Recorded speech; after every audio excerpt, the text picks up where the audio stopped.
గ్రేటర్లో ఎక్కడ చూసినా ఇప్పుడు హైడ్రా గురించే చర్చించుకుంటున్నారు. దాని కమిషనర్ రంగనాథ్ పైనే టాపిక్ నడుస్తోంది.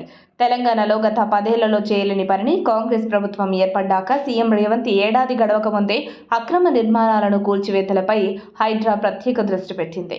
గత కొన్ని రోజులుగా అక్రమంగా నిర్మించిన భవనాలను కూల్చివేస్తోంది. ఇక ఇప్పుడు చెరువుల కబ్జాపై స్పెషల్ ఫోకస్ పెట్టింది. ఈ క్రమంలోనే హైదరాబాద్ మాదాపూర్లోని తిమ్మిడికుంట చెరువును కబ్జా చేసి నిర్మించారన్న నేపథ్యంలో హీరో నాగార్జునకు చెందిన ఎన్ కన్వెన్షన్ హైడ్రా నిలమట్టం చేసింది. ఇదే బాటలో చెరువులను ఆక్రమించిన వారు ఎంతటి వారైనా సరే వదిలిపెట్టడం లేదు. గత కొన్ని దశాబ్దాల నుంచి హైదరాబాద్ శివారు ప్రాంతాల్లో చెరువులను ఆక్రమించి విల్లాలను కట్టేశారు. హైడ్రాకు డిప్యూటేషన్ పై 300 మంది సిబ్బంది వచ్చారు. Hyderabad disaster response and acid protection agency ఏర్పడిన నాటి నుంచి కబ్జాదారుల గుండెల్లో గుబులు మొదలై రైళ్లు పరిగెడుతున్నాయి. ఇక ముఖ్యంగా హైడ్రా కమిషనర్ గా బాధ్యతలు చేపట్టిన రంగనాథ్ కు CM Revanth Reddy full powers ఇచ్చారు. ఎంతగా అంటే ఎవరిని ఉపేక్షించవద్దని, నిబంధనలను అతిక్రమించి చేపట్టిన నిర్మాణాల విషయంలో రాజీ పడవద్దని సూచించారు. అసలు ఇప్పుడు రంగనాథ్ అంటేనే మాజీ ముఖ్యమంత్రి తనయుడు కేటీఆర్ సైతం హడలిపోతున్నారు. రంగనాథ్ ఈ పోస్టులో ఉన్నప్పుడే కాదు, గతంలోనూ ఐపీఎస్ అధికారిగా పలు జిల్లాల్లో పనిచేసినప్పుడు ఆయన చాలా కేసులను సులువుగా సాల్వ్ చేయగలిగారు.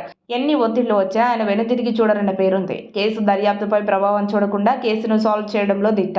వరంగల్ పోలీస్ కమిషనర్గా మెడికల్ విద్యార్థిని ప్రీతి కేసును కూడా రంగనాథ్ శోధించి చివరకు నిందితుడిని వెంటనే అరెస్ట్ చేయగలిగారు. ఇక తాజాగా హైడ్రా కమిషనర్గా బాధ్యతలను చేపట్టిన తర్వాత ఆయనపై ఎన్నో రకాలైన రాజకీయ ఒత్తిళ్లు వచ్చాయి. పేరు మోసిన బిల్డర్ల నుంచి ఒత్తిడి వచ్చినా వెనక్కు తగ్గలేదు. అక్రమ నిర్మాణాలను కూల్చివేయడమే ధ్యేయంగా పెట్టుకున్నారు.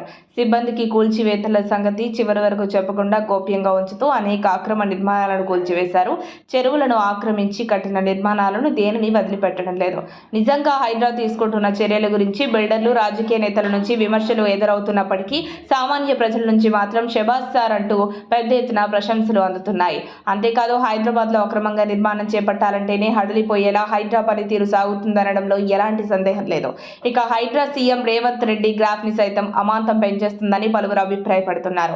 ఇటీవలే కేరళ ముప్పు చూసిన తర్వాత కూడా ఆక్రమణదారులకు కనువిప్పు కలగకపోతే ఆ నష్టానికి ఏదో ఒక రోజు అందరూ మూల్యం చెల్లించుకోవాల్సిందే. మానవ మనుగడకు ఎంతో అవసరమైన చెరువులు, నాలాలను కబ్జాల చెర నుండి రక్షిస్తున్న రేవంత్ రెడ్డి అధికారంలో ఎన్ని రోజులుంటారో తెలియదు, కానీ ప్రజల మనసులో మాత్రం చిరస్థాయిగా నిలిచిపోతారు.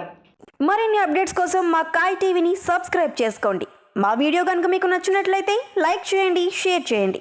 మీ విలువైన అభిప్రాయాలను కామెంట్ బాక్స్లో తెలియజేయండి.